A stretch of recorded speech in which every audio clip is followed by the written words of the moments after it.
Alright everybody, welcome to the video for going over question number 4 on solving systems all three methods.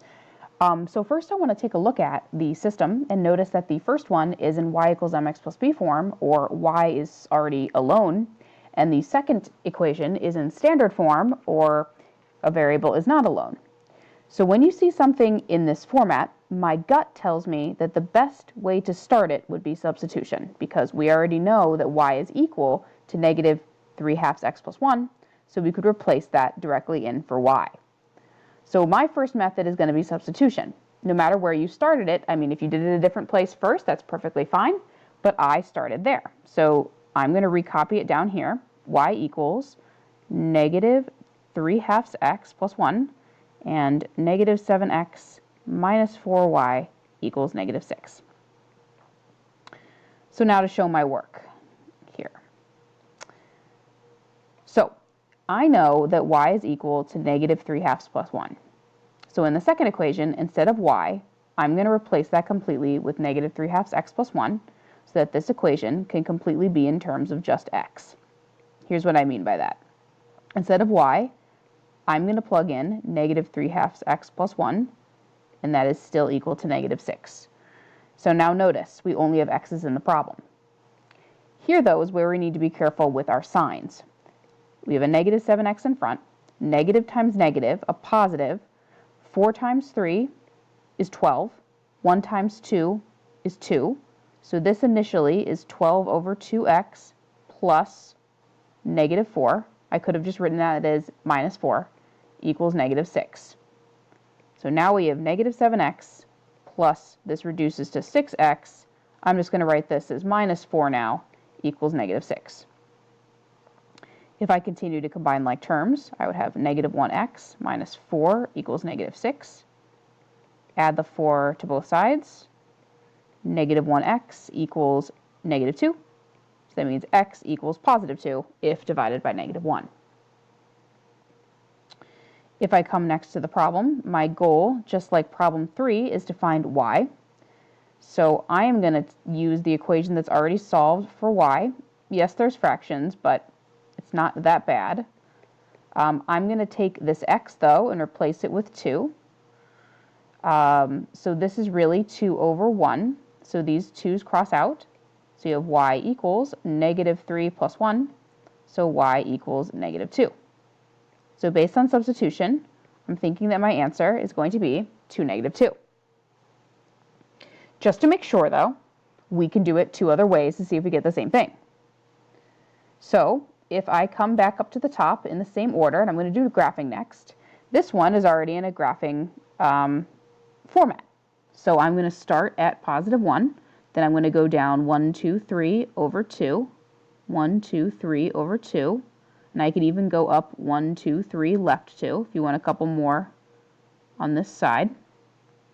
Do my best to connect these dots on the stylus here. Easier said than done. I could just use a straight line app, I guess, but that would be too easy, I think.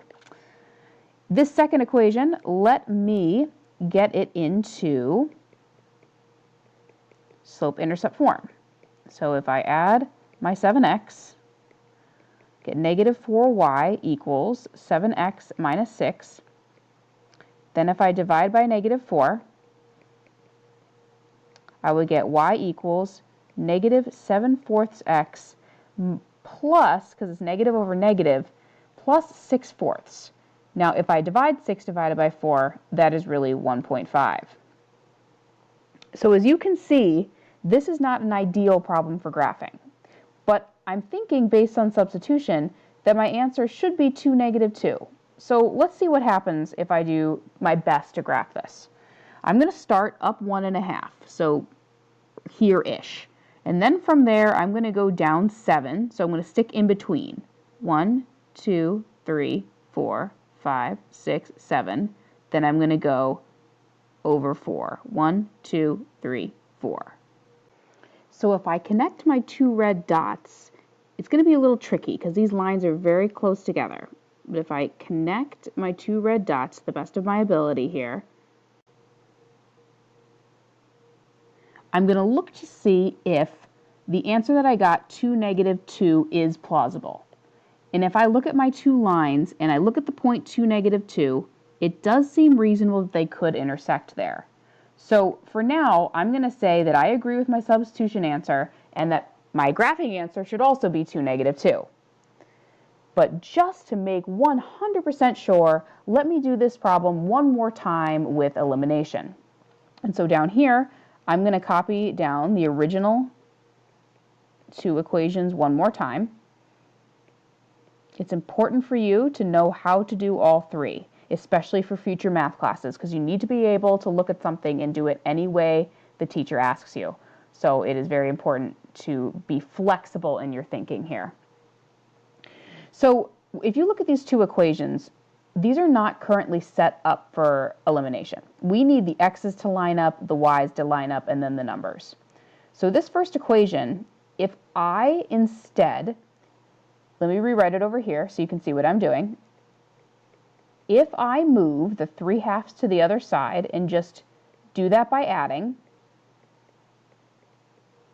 then this equation now looks like 3/2 x, then y on this side still equals 1. So if I take this equation and write it on the top, 3/2 x plus y equals 1, and I rewrite the bottom equation as I see it. Even though I have an ugly fraction here, everything is lined up like it should be in elimination. And because this has a fraction in it, I would avoid getting rid of the x's first. Instead, I would look at getting rid of the y's. What do I need to multiply this y by to cancel out with a -4? Well, this entire equation needs to be multiplied by a +4, so this becomes 4y, which would cancel out with -4y. So if I distribute my 4 into the problem, the good news is this works out for me. 4 times 3 is 12. This is again really 4 over 1. So this is really 12 divided by 2. So this multiplication is really 6x plus 4y equals 4. I'm going to recopy the second equation again as I see it. I like to do that for my own neatness perspective. The 4y's now cross out. I'm left with -1x equals 4 minus 6, which is -2. So good news, I'm going to get x equals +2 again. That's a good sign. If I want to find y, I could use, again, either of my equations. Just for the sake of practice, let me use this one this time. -7x minus 4y equals -6. I'm going to take 2 and I'm going to plug it in for x. So that would be, that's a 2, that would be -14 minus 4y equals -6. Add the 14. Man, 6's are not easy to write on this today. -4y equals +14 minus 6. That would be 8. If I divide by -4, I get the answer of -2 again. So, yippee! I get 2, -2 for a third time with elimination.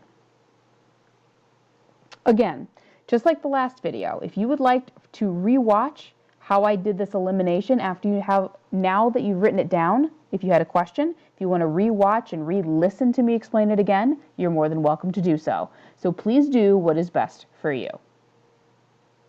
There'll be one more video where I'm going through problem number 5. Thanks for joining me.